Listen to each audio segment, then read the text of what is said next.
Did you ever wish that you could just force your brain to stop overthinking?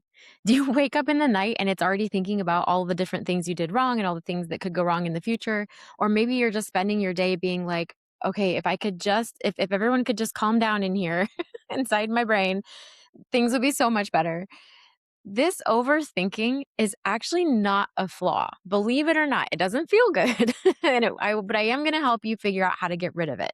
It's a communication measure that your nervous system takes in order to get your attention. It's a means to an end, not an end in and of itself.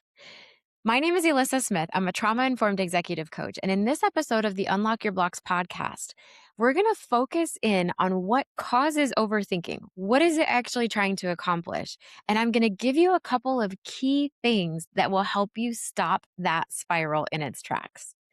So let's dive into why overthinking starts. This is really helpful. We have to move from sort of shame about it or frustration with it into understanding in order for our nervous system to stop using it against us. So, overthinking starts out as a way to prepare for every possible scenario. That's really handy in caveman days, right? You got to prepare if the bear comes into the cave at night, if the wild saber-toothed cat chases us while we're hunting food. We have to think a lot and know what we're going to do in those cases of real life or death scenarios.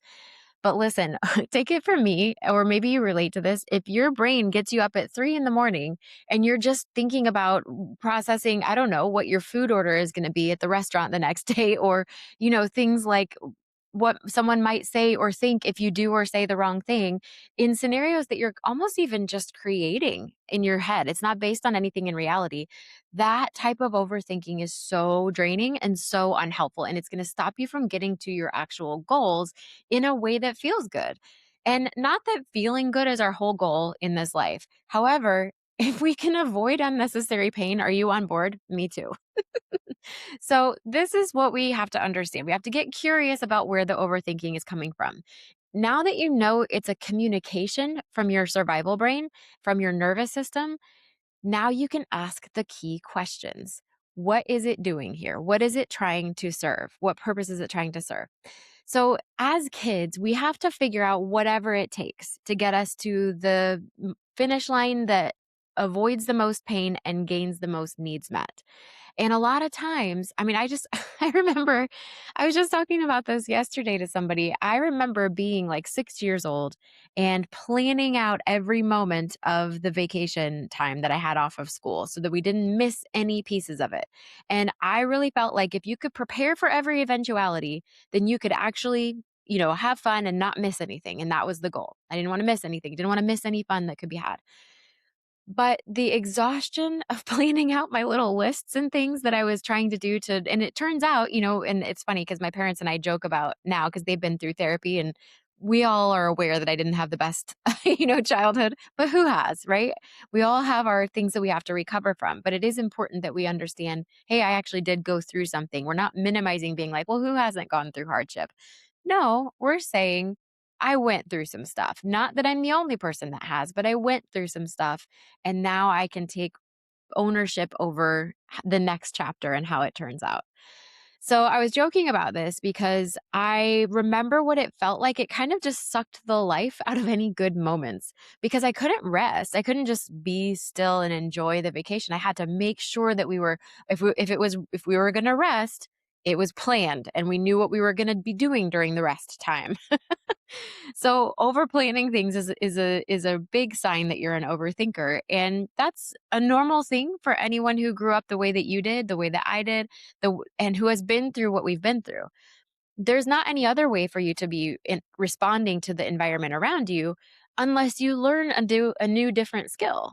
And that's what I want to work on today with you is because we can actually it's accessible to just make a slight shift in how you handle the stimuli from your life that doesn't trigger the overthinking but rather triggers proper decision making and moving forward instead of being in a spiral like on a hamster wheel staying stuck.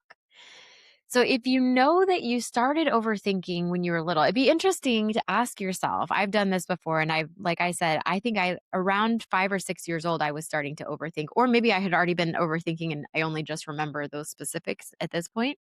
But ask yourself, what was the earliest age I remember overthinking things? And if you can connect why you overthink with where it started, it does a lot for helping us understand, why is it happening now? Oh my goodness. Well, of course, if my parents weren't really, this is my situation, my parents weren't really filling a strong leadership role and kind of giving me some whatever you call those things when you're bowling, they're bumpers, right? Bumper lanes. They didn't give me a lot of those. So I just was like all over the place. And so I needed my own little bumper lanes. And so I would overthink and overthink and overthink because I didn't know what was going to be keeping me the safest. So figure out maybe what your earliest memory of overthinking is, and you can connect in then with why it happens for you. And that goes a long way to self compassion, self connection, which is ultimately the answer to every nervous system dysregulation question is, how do you connect to yourself more? Staying more connected to your true self causes us to lose the fear of rejection and abandonment the way that we held it in childhood for our own survival and success in this world. So, if you overthought your way to safety as a kid, that's going to be how you do it now. And we can actually remedy this with a very simple exercise. I just call it the what then. You have to figure out, what is your nervous system trying to protect you from by overthinking and staying in that spiral. So, if you have something that you know you're overthinking about, ask yourself a specific question about that thing. So let's see, what might it be? Maybe overthinking about a future instance that hasn't happened yet. Maybe it's a work issue. So for me, it might look like, maybe it's a new stage that I'm speaking on, or a new company that I'm coming in to do a corporate training for. And so I come into the company and I'm imagining, like, what if there are people that aren't happy that they've been forced to be there at this training? That's happened to me before. And it's not great when you're a speaker and you come in and people don't really want to be there. But in my past experience with that, okay, so what then? Okay, so they don't want to be there when I come into the training. Well, that's to be expected. If you force a whole company to stop what they're doing, to not be productive and to be present at a mental health training, not everyone's going to be thrilled. Mental health is not everyone's jam. However, there are ways that I can use my expertise to relate with the audience and be able to get their buy-in by working with them and figuring out what does matter to them in that situation. So what then? So my audience isn't happy that I have come in. Okay. So what then? And like this happens sometimes when when I'm doing a panel or a talk for a plenary session of like a law firm convention of some sort. That's something that I do. And it happens to where people are required to be there and they don't actually care about my topic. So, okay. So that's feels like a threat to my nervous system. What do we do then? Well, again, you relate to people you can, you let go of the people you can't, and then you move on. And I've had experience with that. So I can talk my nervous system through that process. Okay. If that does happen, because it'll just be like, well, what if they don't like this? And what if that slide isn't perfect? And what if this doesn't? So it's all the what ifs. Okay. So let's ask the question, what if that happens? And then you come up with your answers. What are you trying to protect me from? Well, if that happens, then they're going to reject me, and then I'm going to be abandoned, and then maybe somebody's not going to like me, and then like there are lots of things that I can kind of generalize from a situation like that for me that happens with all of my clients anytime they put themselves out there. Perhaps you as an overachiever can relate to this. Maybe there's something where your brain is trying to figure out, how do I solve this? How do I solve this? How do I solve this? And you just think and think and think and think about it. How do I improve it? Like perfecting every little thing on your slide deck, or perfecting every little thing from your presentation, or perfecting everything that you say in a social setting that you haven't been in before. But really, what we want to get to is, what is your system afraid of? Ultimately, it typically comes back to a couple of things: rejection, abandonment, disappointment, something like that. That if you had experienced it in a tribal scenario where you could possibly get kicked out of the tribe, that's a scary deal. Or if you had experienced it as a kid and somehow your parents kick you out of the house or something really bad happens because you didn't think through all the options. You were underprepared and you didn't think it all through.